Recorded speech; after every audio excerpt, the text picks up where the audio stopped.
sampaikan, sebenarnya kan stunting ini adalah kondisi infeksi yang sudah kronis yang menyebabkan beberapa gejala-gejala tertentu. Gejala-gejala ini bisa menyebabkan tadi tubuh gitu ya lebih pendek, itu ada standarnya di bawah 2 standar deviasi dari anak-anak seusianya.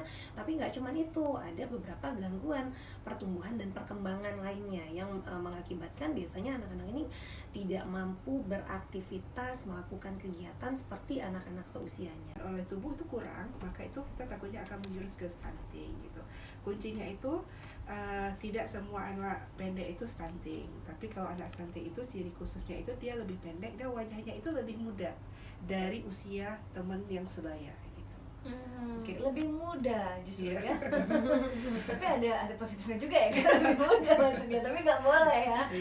Warningnya di mana tuh, mudanya di mana? Nah, warningnya kalau kapasitas otaknya itu tidak sama